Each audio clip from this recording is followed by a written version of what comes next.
T20 world cup 2026 को लेकर Bangladesh cricket इस वक्त अपने सबसे बड़े संकट से गुजर रहा है और ये मामला अब सिर्फ क्रिकेट तक सीमित नहीं रह गया बल्कि राजनीति, सरकार, बोर्ड और खिलाड़ियों की टकराहट की कहानी बन चुका है। खिलाड़ी भारत में वर्ल्ड कप खेलने के लिए पूरी तरह तैयार थे। उनका साफ मानना था कि क्रिकेट मैदान पर खेला जाता है, न कि राजनीतिक फैसलों के फाइलों में। लेकिन सरकार और बांग्लादेश क्रिकेट बोर्ड यानी बीसीबी ने पहले से ही तय कर लिया था कि टीम भारत नहीं जाएगी। 22 जनवरी का दिन बांग्लादेश क्रिकेट के इतिहास में एक काले अध्याय की तरह दर्ज हो गया, जब खिलाड़ियों को यह साफ संकेत मिल गया कि उनका वर्ल्ड कप खेलने का सपना लगभग टूट चुका है। होटल से बाहर निकलते समय लिटन दास, नजमुल हसन शांतो और बाकी खिलाड़ियों के चेहरे पर निराशा साफ दिखी थी, जैसे किसी ने उनसे उनका भविष्य छीन लिया हो। रिपोर्ट्स के मुताबिक T20 कप्तान लिटन दास और टेस्ट कप्तान शांतो ने उस अहम मीटिंग में साफ साफ कहा था कि टीम भारत आकर खेलने को तैयार है, लेकिन उनकी बात ना तो सुनी गई और ना ही उसे रिकॉर्ड में लिया गया। खिलाड़ियों को लगा कि ये मीटिंग उनकी राय जानने के लिए नहीं बल्कि पहले से लिए गए फैसलों को थोपने के लिए बुलाई गई थी। इस पूरे विवाद में सबसे बड़ा चर्चा बांग्लादेश सरकार के खेल सलाहकार आसिफ नजरुल को लेकर रही, जिनके अब खिलाड़ियों और फैन सबसे बड़ा विलन मान रहे हैं। सूत्रों के अनुसार मीटिंग में ज्यादातर बातचीत वही कर रहे थे, जबकि बीसीबी अध्यक्ष अमीनुल इस्लाम बुलबुल बेहद सीमित भूमिका में नजर आए। सीनियर खिलाड़ी खुलकर बोलने से भी डरते दिखे, क्योंकि उन्हें लगा कि अगर तमीम इकबाल जैसे बड़े खिलाड़ी को इंडियन एजेंट कह दिया गया तो उनका हाल और भी बुरा हो सकता है।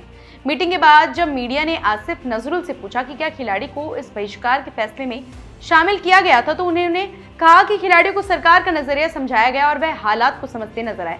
लेकिन सच्चाई ये रही कि खिलाड़ियों की आवाज पूरी तरह दबा दी गई। यही वजह है कि अब सवाल उठ रहा है, क्या आसिफ नजरुल ने मीडिया के सामने सच छुपाया? क्या ये सिर्फ ढकोसलेबाजी थी? दूसरी तरफ आईसीसी अपने रुख पर पूरी तरह अड़ा हुआ है।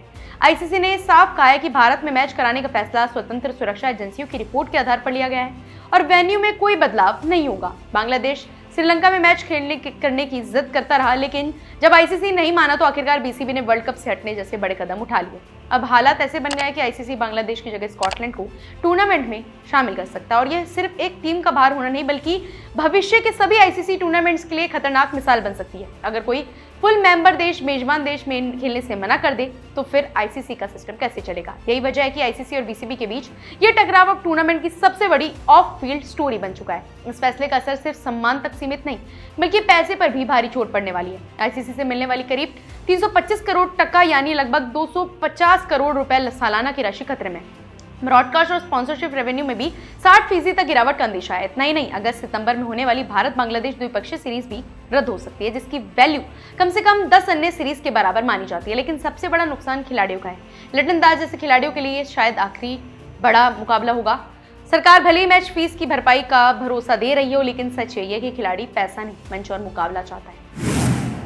अब बांग्लादेश क्रिकेट की सारी उम्मीदें 12 फरवरी के आम चुनाव से जुड़ गई है। माना जा रहा है कि अगर नई सरकार आई और बांग्लादेश रिश्तों में सुधार हुआ तो शायद क्रिकेट को भी नई सुबह मिल सकती है। लेकिन फिलहाल हालात ये कहते हैं कि राजनीति जीत गई और क्रिकेट हार गया। सवाल आपसे है, क्या खिलाड़ियों की आवाज इतनी आसानी से दबाई जानी चाहिए थी? क्या वर्ल्ड कप जैसे मंच से बाहर होना सही फैसला है? और अगर स्कॉटलैंड खेलता है तो क्या बांग्लादेश क्रिकेट इस चोट से कभी उबर पाएगा?